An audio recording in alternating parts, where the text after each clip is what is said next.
Squid Game, The Challenge, it's the new Netflix reality competition spinoff, and one of the contestants lives in Coronado. He gives our Brian White an inside look at what it's like behind the scenes. Attention all players. It is now time for the next game.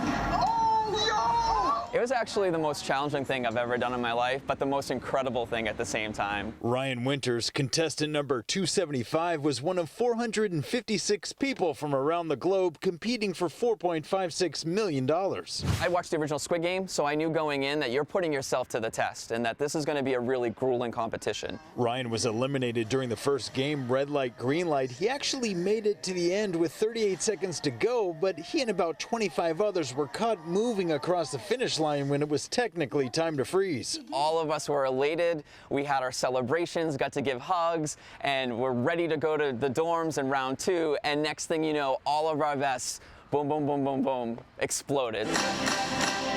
Contestants wore vests with exploding dye packs that would go off when they're eliminated. Let the game begin. The red light, green light game was filmed at an airport hangar in London with temperatures dipping into the 30s and 40s. Just trying to sit there, hold a frozen position, and it's cold, so your body wants to shake. While it looks much quicker on TV, Ryan says it took 8 hours to film that first game. They'd have to hold their frozen positions for 20 to 30 minutes at a time. So I learned very quickly not to, to pause in any crouching pose or hands movement.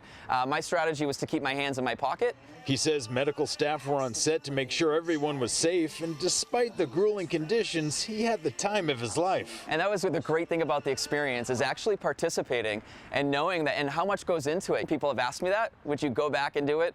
Hands down. It was one of the wildest experiences I ever had, but I'd do it again in a heartbeat. Episodes 1 through 9 are on Netflix now, and the finale will be released next Wednesday.